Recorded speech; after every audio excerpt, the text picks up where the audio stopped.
Vamos embora, people! Belezinha? 2h30 da tarde, uma terça-feira, solzinho mais ou menos, na beira-mar aqui de Pirangi.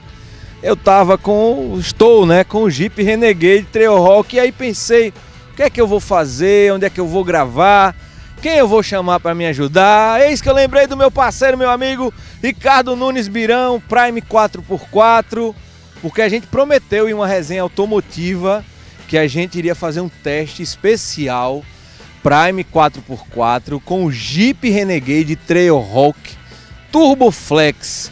Ricardo Nunes Birão, ele aguenta o teste do Birão ou não? Fala, Freire, fala, pessoal, boa tarde. Realmente conquistando, na verdade, realizando aquilo que a gente havia prometido. Vamos fazer um teste de prova de fogo hoje para o Renegade Trailhawk T270 Flex, né, para a gente poder colocar a prova aí. Dizem, né, que a turma dos memes. A turma dos memes sempre chama de carro de shopping, mas eu costumo dizer que aquele que não tem orientação técnica e ainda não teve a oportunidade de fazer o curso na Prime 4x4, procura a Prime, que aí você vai sair do shopping e vai poder ir realmente para uma duna.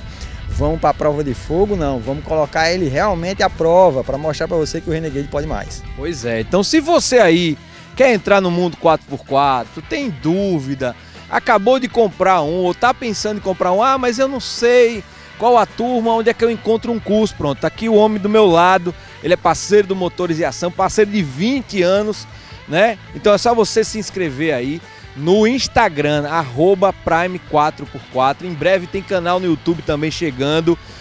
Ou você encontra Birão sempre comigo aqui na resenha ou no Motores e Ação. Tamo junto e misturado. Então, o Jeep do Brasil, Edivar Souza e amigos do Motores e Ação, vamos testar o Jeep Renegade Trailhawk, o top de linha nessa cor Punk Orange, exclusiva do Trailhawk. São 185 cavalos de potência desse motor flex. Vamos testar nas dunas, na duna mole, na duna dura. E ó, meu amigo, você que sempre comenta aí que tá chovendo. Tá chovendo não, o sol tá torando aqui no meio do mundo. Mas antes da gente começar, já larga o like aí, curte este vídeo, comenta, fala seu nome, a cidade onde você mora e qual o seu 4x4 ou qual seria o seu 4x4 dos sonhos. Inscreva-se no canal, ative as notificações. Vamos embora, Birão. Vamos embora, meu povo. Vamos fazer o test drive de prova de fogo pro Renegade. É isso aí, vai!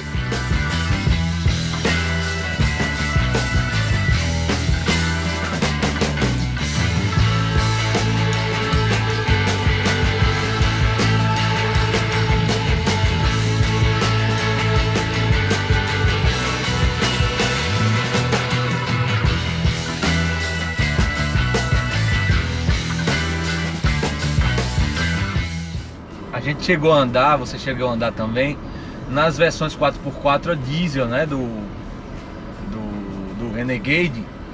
Eu fiquei, a primeira vez que eu andei no carro, que foi lá na pista de Curvelo ainda, né, o carro estava até camuflado, eu fiquei muito impressionado com esse conjunto motriz, tanto do câmbio de 9 velocidades, né, 9 marchas, com esse motor de 185 cavalos, e toda a disposição que esse conjunto tem, lembrando muito naquela época que a gente andava de TR4, né, nos ralis, nos passeios.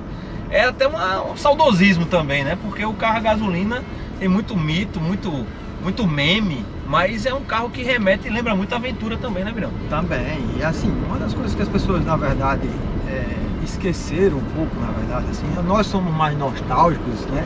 A gente arremete muito o que a gente viveu no passado, né? Uhum. Uma das características que são bem peculiares das motorizações diesel é o torque na baixa rotação. Isso. Sendo que muitas vezes, quando você tem uma área mais extensa, que é como essa que nós vamos andar agora, nós temos uma linha de performance voltada mais para uma área faixa de rotação mais alta, então onde os motores a gasolina se sobressaem. Sim. Né? Então assim, Birão, mas o motor, o diesel, ele praticamente um pouco mais, uma cavalagem um pouquinho maior, mas em contrapartida o torque muito mais alto, são 10 kg de... Na verdade não são 10, né? Uma tem 35 e essa versão aqui tem 27,5. Isso. Né? Então essa diferença de 8 quilos. De 8 quilos, ela é significativa, sim, logicamente, quando você tem, na verdade, as primeiras faixas de rotação. Mas quando a gente está falando em faixas de rotações mais altas, como especificamente é o que normalmente a gente precisa numa área mais aberta, aí ele na verdade se apresenta e entrega um quantitativo muito interessante, né? Então assim, em termos de performance, né, o que é que dá para comparar, né, uma versão com a outra? Logicamente que o motor diesel ele tem uma entrega mais precoce, vamos assim dizer, né? Mais precoce. Mas aqui a gente tem uma entrega qualitativa, vamos assim dizer, né? Que ela entrega na verdade com um pouco mais de elasticidade, certo? Né? Então assim, para trabalhar, como aí as pessoas reclamam nesse quesito, reclamam que o carro na verdade poderia ser mecânico. Sim. Né? Mas eu tenho um powertrain que tem 9 velocidades de câmbio. Sim. Né? Então, e assim, você consegue também fixar ali na troca manual e deixar isso ele... que a gente vai mostrar para vocês agora, que é onde na prática onde está o maior erro, né? Lembrando sempre aquilo que a gente comenta, né, Freire? O carro ele é cego, surdo e mudo. Exatamente. Ele não tem visão do que vai acontecer, né? Ele precisa de orientação, né? Ele precisa, na verdade... Por mais eletrônica que ele tenha referências, embarcada, né? Então assim, por mais que ele tenha tecnologia embarcada, ele ainda assim ele precisa de ter referência. Claro. E quem dá essa referência? Somos nós, condutores, né? Em qualquer coisa, né, Birão? A gente precisa primeiro conhecer para poder utilizar da melhor forma possível, né? Exato. E mas antes da gente entrar na parte mais técnica, eu queria começar com uma coisa bem básica, Birão. Às vezes eu tô com Sandra, a gente tá testando um carro 4x4, eu sempre fico naquela noia de não ir sozinho. Sim. Sempre querer estar com você ou ter algum amigo experiente, para dar uma segurança, para acontecer alguma coisa, a gente tá com família, garantido, né? Eu queria que você falasse um pouquinho sobre isso, porque às vezes muitos problemas acontecem, o cara tá sozinho e vai para um lugar que não conhece. Sim. Você teve inclusive agora no sertão, lá no Pará, naquela praia de Salinas. Aqui acontece muito também, quando a maré sobe ali em Malembar, chegando em Pipa, né? É uma dica para quem tem 4x4. É importante andar sempre junto com amigos mais experientes ou com amigos de confiança? Eu costumo sempre dizer, né? A gente sempre, quando fazia trilha de moto, eu sempre dizia assim: a melhor trilha é aquela que é igual a jogo de poker, né? No mínimo 2, no máximo 5. E quando tem gente demais atrapalha. Sim. E quando você tá sozinho, você se expõe demais, né? Primeiro ponto, né? É assim: se você tiver alguém que vá com você, que seja mais experiente ou tão preparado quanto você esteja, é sempre melhor. Claro. Isso é um fato, né? Mas vamos partir da premissa que a gente precisa de adentrar numa zona onde a gente precisa ir sozinho, vamos dizer assim, né? Isso. Que vamos considerar que seja esse caso agora. A primeira premissa que tem que ter primeiro é o conhecimento técnico da limitação do equipamento. Perfeito. Esse é o primeiro ponto. Conhecer o seu limite do equipamento. Isso, o seu e do equipamento. Se eu não tenho tanta habilidade para ir para um determinado trecho, então eu vou meio que me resguardar um pouco para não entrar em crise, vamos assim dizer, né? E o segundo ponto é conhecer ou pedir orientação de quem conhece aquela região. Então assim, eu costumo dizer sempre, e até nos cursos de condução a gente fala, nos cursos de técnica a gente fala muito sobre isso. A gente fala assim: não é vergonha nenhuma pedir informação. Vergonha é você colocar o seu equipamento e a sua família em risco. Com certeza. E isso daí realmente é vergonha, né? Então assim, nunca é demais. A gente sempre pergunta: como é que tá o tal trecho, de tal ponto a tal ponto, como é que tá isso? Tá fácil de passar, não tá? Porque o próprio local, ele conhece o que é dificuldade. Sim. Né? Então assim, ninguém melhor do que a pessoa da região para poder dar uma referência. Esse é o primeiro. Verdade. Assim, essa é a dica de ouro, vamos assim dizer, né? Perfeito. Entendeu? Principalmente quando as pessoas começam a andar com um carro novo. Sim. Volante elétrico progressivo, né? Só do fato de a gente estar andando aqui agora, a gente já começa a perceber que no asfalto mesmo, como ele tem um corretor de assistência de faixa, ele tenta manter o volante sempre ao centro. Ele nunca, diferentemente da versão anterior, que também era eletrônica progressiva, mas não tinha assistência de faixa, ela não fazia essa intuição de centro, né? De manter o carro alinhado. Então é como se ele tivesse um calo agora no meio do volante, que ele tenta manter o volante mais reto. Então até fica mais suave de você andar, o carro tornou-se mais prazeroso. Verdade. Né? Quando você utiliza o carro da maneira correta. As pessoas querem andar em cima da faixa, então o carro, como ele aí nesse caso aqui, ele tem a visão. Isso. Aí ele, no caso aqui, ele tenta fazer a correção, né? Exatamente. Estamos passando agora aqui em frente ao Cajueiro, maior cajueiro do mundo, Cajueiro Pirangi. Pirangi, exatamente. E a gente vai ali conferir umas dunas do nosso Rio Grande do Norte. E é outro problema também, né, Birão? Não adianta você querer enfrentar um desafio, é uma coisa muito difícil, de acordo com o seu grau de conhecimento. Ah, eu nunca fiz um curso, nunca tive aula, sugestões, nunca participei, vou encarar porque meu carro é bom. Exato, é uma coisa que eu sempre falo, meu filho, eu sempre dou orientação às pessoas, a pessoa às vezes fala assim, eu vi um vídeo na internet. O vídeo da internet, ele dá para você um parâmetro. Sim. Ele não dá uma referência real. Claro. Ele dá um parâmetro para você que uma pessoa está ali performando, utilizando daqueles recursos que ele está apresentando ali, o carro vai se comportar, né, vamos dizer, da maneira como ele está apresentando lá. Mas cada condutor tem uma performance. E ninguém sabe o preparo do carro, né? E uma coisa que é exatamente aquilo que a gente falou no início dessa matéria, né? A questão, pessoal, tem duna mole, tem duna dura, tem choveu. Quando chove, né, para vocês que nunca andaram na duna, ela faz uma camada de compactação. Então ela faz uma camada superficial. Uhum. Ela não adentra na duna. Só quando realmente é no inverno, que não é o nosso caso agora, nós na verdade estamos aqui há praticamente 40 dias do verão. Quase no verão. A gente está na porta, a gente está na janela do verão, vamos assim dizer. Verdade. Então assim, já está ventando muito, já está muito quente.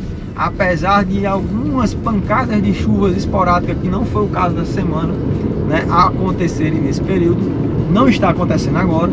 Então com isso você passa a ter várias questões que você normalmente não está habituado a ter, né? Que é o que? Areia mais solta, né?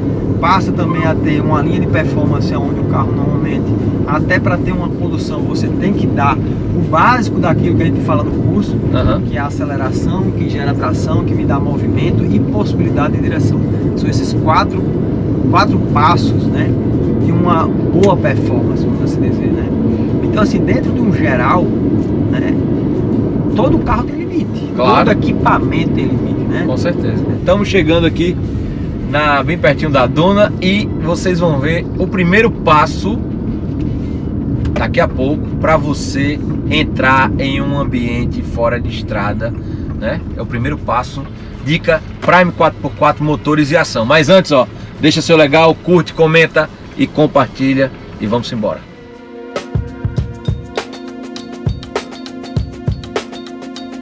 Paradinha no Pinheirinho pra gente seguir a primeira lição do homem, Ricardo Nunes Birão. Qual é a primeira lição para antes de enfrentar a trilha, a duna, Ricardo Nunes Birão? Freire, na verdade não é só duna, né? É para você ajustar o carro para qualquer pavimento que você for utilizar o equipamento. Tá. Pode ser numa estrada de chão, pode ser numa duna, num areião, pode ser até numa estrada de cascalho com pedras, né? Pode ser feito um ajuste também, né? E a gente comenta muito sobre isso. As pessoas acreditam que não há necessidade de fazer ajuste de calibragem. A calibragem ela é fundamental para poder dar gripe, ou seja, para o pneu poder tracionar. Então, aderência, né? Se a gente fala que o princípio é a base, é tração, eu preciso de ter ajuste de calibragem. Então a gente vai aprender aqui agora uma dicasinha básica. Aqui, chave de válvula, calibrador na mão. Sempre, pessoal, gostamos de estar utilizando aqui uma luvinha porque a área de contaminação ela realmente é considerável. Então a gente sempre está usando aqui e vamos fazer a descalibragem do carro e ajustar para poder a gente adentrar na duna. Um detalhe, Birão, que é interessante a gente falar, a diferença entre o Trailhawk para aquela versão S, que a gente não testou, né? Assim, não gravou o teste, a gente fez um teste, mas não gravamos, andamos. A diferença básica entre as duas versões, uma das principais é a roda e o pneu, né? Roda, pneu e altura em relação ao solo, né? Que é a consequência exatamente dessa montagem, desse ajuste, né? Então assim, a gente passa a ter um carro realmente com pneus mais específicos, mais apropriados para o fora de terreno da Pirelli, inclusive o pneu de step é o mesmo pneu também, né? Diferente da outra versão. Diferente da outra versão, que na verdade trabalha com 4 rodas, né? Lá com roda aro 19, né? E aqui com roda aro 17, lá 18, perdão, e aqui 17. A diferença de... O perfil lá e aí o perfil lá é mais baixo e aqui a gente trabalha com um pneu misto, né? Um pneu que a gente chama assim intermediário, né? Ele é um pneu que ele é um 50, não chega a ser um all-terrain, mas ele é um pneu que ele é um 70-30 com qualidades off-road, vamos assim dizer. E o detalhe da versão Trailhawk é que ele tem esse selo aqui, ó, Alessandro, que é o Trail Rated. Quando um carro da Jeep tem esse selo, Trail Rated, é porque ele foi testado nos mais severos testes da própria Jeep, né? E ele, quando tem esse selo, é porque o danado aguenta o 4x4. Foi aprovada, é a aprovação da fábrica, né? Então, se a fábrica está aprovando, quem somos nós para dizer que não, né? Então, quebrando o mito do shopping, vamos lá para fazer o ajuste em calibragem dos pneus. A calibragem de hoje aqui, você acha que vai ficar em quanto? Vamos começar aqui hoje fazendo um ajustezinho até pra gente testar, né? Que todo mundo tá dizendo que é muito café com leite, né? Se entrar com 35 libras do jeito que tá aqui é só para poder ficar preso, né? Mas um ajustezinho em calibragem básico aqui para um carro como esse aqui, a gente vai entrar com 18 libras hoje para poder fazer um teste e a gente vai equalizando para poder encontrar ali um meio termo. Lembrando, pessoal, que a gente está num ambiente controlado, né, com equipamento de segurança preventivo após poder fazer o teste, ou seja, o nosso carro de apoio está aqui, temos aqui a parte dentro dele, nós temos tanto a parte de resgate toda completa, né, desde da parte do guincho, cintas, anilhas, patesca, né, macaco high lift para poder uma necessidade maior, que não é o caso aqui de hoje, mas voltando também para a parte de prancha de serviço, caso fosse precisar. Então assim, o carro está completamente equipado. E para a linha de serviço, diretamente falando, a gente tem compressor de ar para poder estar fazendo exatamente uma possível calibragem ou até mesmo um embeiçamento de pneu, né? O pneu destalonou, a gente fazer a montagem de novo. Então para começar, ó, a gente está começando aqui com 35 libras. Vamos entrar aqui numa linha de ajuste, vamos fazer a remoção da parte da válvula de serviço, né, daqui da válvula de ar. Lembrando, pessoal, sempre para ter cuidado para não perder a válvula, tá? Então, vai estar esvaziando e na linha de serviço a gente vai estar ajustando. Então, para vocês verem que a velocidade de descalibragem ela é bem considerável, né? Que basicamente em 5 segundos ela perdeu praticamente 10 libras, né? Então a linha de serviço que a gente vai fazer aqui agora é basicamente ajustar de novo.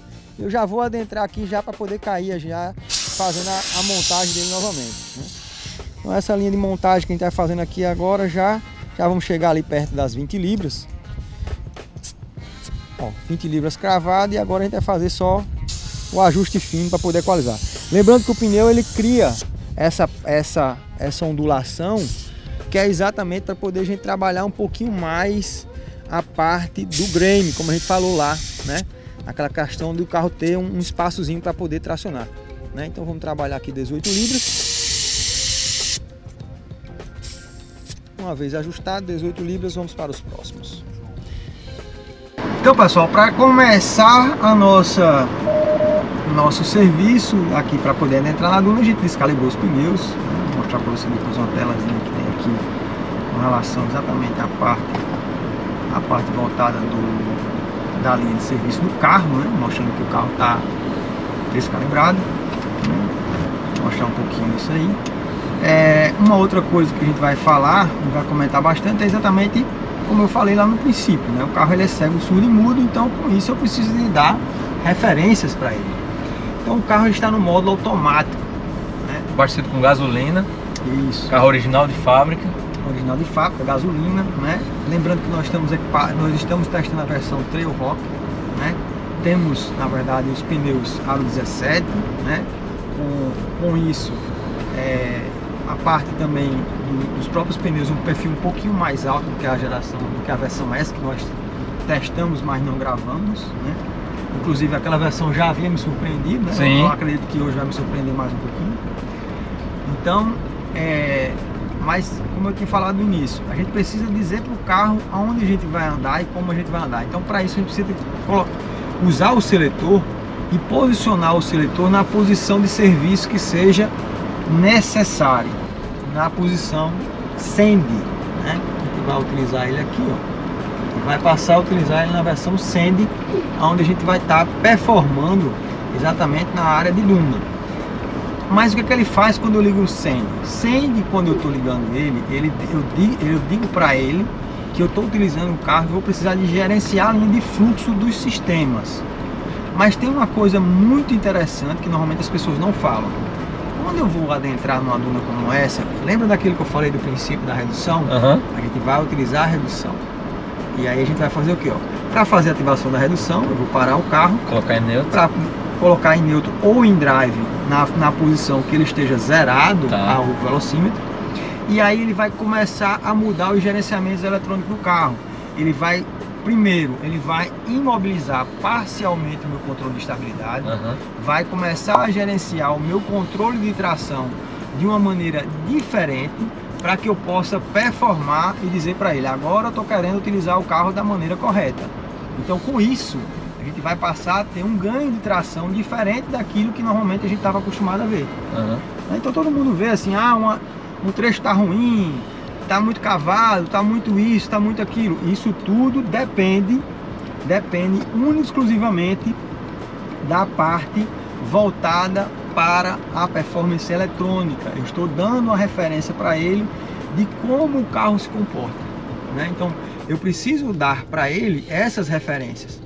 Então, ó, quando eu coloquei ele no 4x4 reduzido, ele automaticamente veio para o automático, mas eu tenho que dizer para ele que eu vou utilizar o carro na areia. Então eu tenho que Snow e vou vir para Sand, Mud Rock, que é uma versão onde ele vai gerenciar totalmente diferente o sistema de controle. Então muita gente comete o pecado de que ele reduz o carro volta para o automático e ele perde a referência. Sim. Então aí onde está o erro. Outra dica de ouro, né? Onde está o erro. Beleza? Vamos embora. Então vamos lá, vamos começar no módulo Drive. Depois a gente vai fazer uma voltinha lá em cima utilizando o módulo manual, só para vocês poderem ter uma ideia e entender como funciona cada linha de movimento, ok?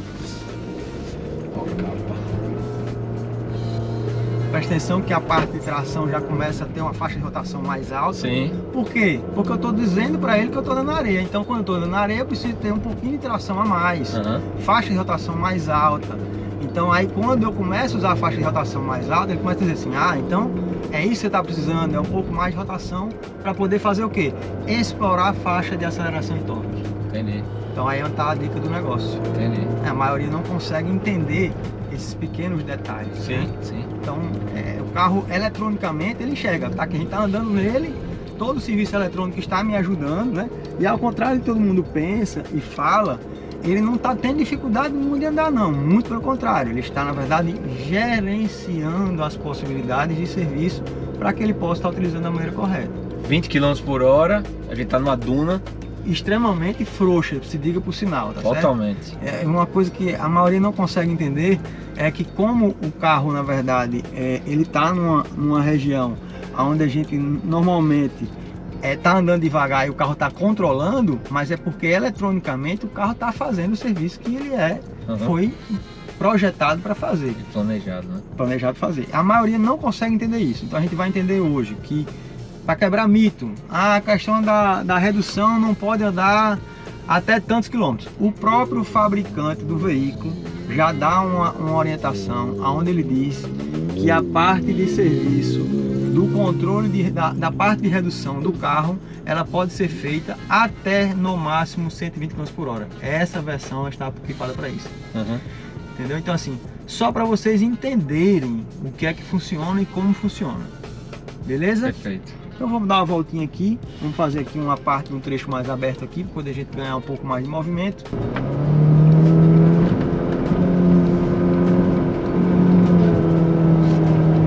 Aí andando dentro de uma canaleta como essa, o que é que dá para fazer? Dá para você trabalhar ela, quando logicamente necessário for, mas você tem que trabalhar com ela de maneira eficiente. Olha lá, ele entra em sistema de pico, você vem e deixa ele resfriar. Aquela mensagem que chegou que apareceu tudo ali, era isso, né?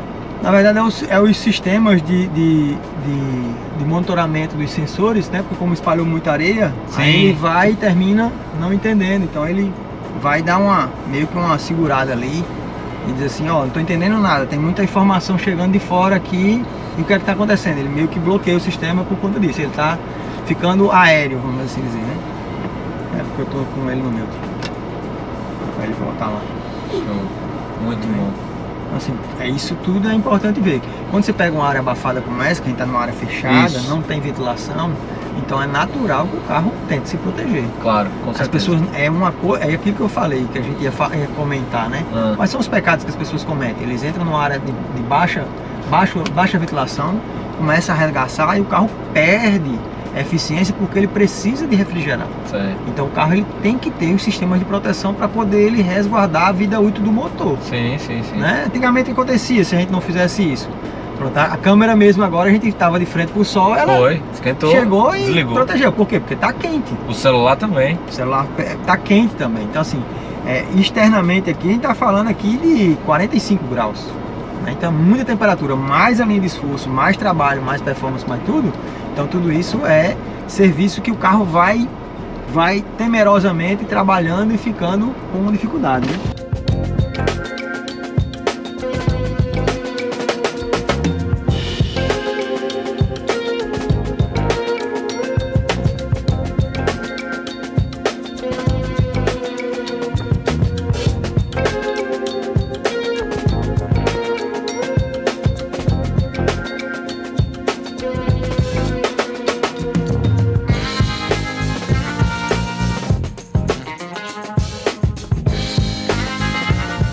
Sol das dunas e do ar Potiguar aqui nas dunas de Búzios. Lembrando que a gente está todo autorizado, né, Birão? Com todas as licenças, seguindo todos os protocolos Prime 4x4. Mas a pergunta que eu faço, qual a nota aí que o Trailhawk merece e como é que ele se comportou nas dunas do Rio Grande do Norte? Freire, é impressionante o comportamento desse carro. Principalmente não só pela entrega daquilo que o motor tem, mas com o alinhamento eletrônico do que o câmbio tem. Né? Aquilo que eu mostrei, que vocês vão ver nas imagens aqui, né? Que vocês viram nas imagens aqui de hoje, que vocês na verdade vão poder entender que a eletrônica faz 90% do serviço. Né? O importante é você entender a eletrônica. Então, ao contrário do que todo mundo sempre fala no canal, que a areia lá é durinha e tal, eu sempre convido aqueles que não conhecem, que venham para cá, que tragam um equipamento similar para que vocês possam, na verdade, aprender o que é melhor aqui. Realmente, Freire, a nota é acima do esperado. Né? Todo mundo fala assim, não vai ser uma nota 7, uma nota 6, porque o carro, a versão diesel é muito melhor, mas mesmo assim já era ruim. O carro não era ruim, o que as pessoas não tinham, na verdade, era o conhecimento do que o carro pode entregar. Né? E fazer como a gente estava fazendo aqui agora no finalzinho, poder alinhar o carro aqui.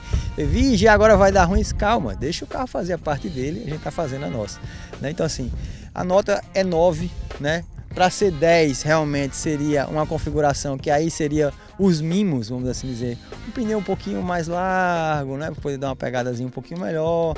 Né? Uma ré reduzida, como você disse? Uma redução um pouquinho mais elaborada, na verdade, porque esse carro não tem caixa de transferência, ele tem, na verdade, um conversor de torque eletrônico, reduzido eletronicamente, então ele tem realmente uma limitação, mas a parte de entrega que ele faz eletronicamente já atende.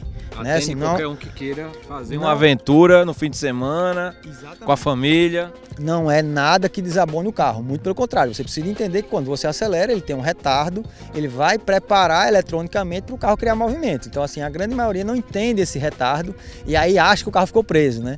Que é uma sensação que causa, isso é um fato, isso é uma verdade, né? Assim, então assim, mas dentro do geral, para o que o carro é, e a gente trazendo aquela questão nostálgica das TR4, Gran Vitara, né? Tracker dos modelos mais antigos, carros mecânicos e a linha automática daquela versão anteriores, é porque a gente vê que a eletrônica hoje ela ajuda muito mais do que atrapalha. Com certeza. É isso, então fica a dica pro meu amigo Francisco da Jeep, pro meu amigo Ricardo Dilser, Francisco Biondo, grande Fabrício Biondo, não muda o nome do santo, pelo amor de Deus, grande Fabrício Biondo, meu parceiro Guilherme Visa, Fiore Jeep, toda a turma da Jeep. Vamos fazer uma entrega técnica qualificada, vamos fazer mais eventos de passeios com os clientes, vamos fazer um test drive técnico com especialistas para fazer com que o cliente realmente prove na prática, realmente conheça o carro e se encante. Como o nosso mestre Edivar sempre fala, não existe coisa mais eficiente no carro do que fazer o test drive, né, Birão? Test drive bem feito. 90% da venda é o test drive técnico. vamos assim dizer, né? Eu costumo dizer que o test drive ele não pode ser começado, não pode começar o test drive com o cliente dirigindo. Você tem que fazer uma entrega dinâmica para ele, você tem que apresentar o produto para daí então você mostrar as qualidades do carro para que o cliente possa se surpreender. Né? O cliente, na verdade, muitas vezes começa um test drive na concessionária dirigindo e muitas vezes nem ele mesmo sabe o que o carro tem para entregar. Então, a dica de ouro, né, para aqueles seguidores do canal aqui, que são exatamente a grande maioria concessionários e gestores de concessionárias, né? Oriente o seu time de vendas para que você consiga fazer um test drive dinâmico. Né? Dessa forma, é aquilo que a gente sempre fala, né, Freire? A Prime está disponível exatamente para poder criar esses processos para vocês. Nós temos os processos prontos para poder mostrar para vocês o que é realmente um test drive dinâmico, para que você possa melhorar a conversão de venda da sua empresa. Então, aquele que não teve oportunidade ainda, né, fica aqui uma deixa aqui para meu amigo Francisco lá da Jeep, né, que a gente também fez a Arena Jeep Natal, fizemos aqui vários eventos e a gente pode, na verdade, nós estamos capacitados, o time pronto para poder atender a sua empresa e poder fazer uma entrega técnica qualitativa para a tua empresa. Então assim, não esquece, vem, procura a gente, vamos fazer um evento que a entrega é garantida. É isso aí, @Prime 4x4, deixa o joinha, curte, comenta, compartilha, inscreva-se, ative as notificações e eu vou andar de Jeep Trailhawk. Tchau, Birão, tchau, Ipiranga, valeu!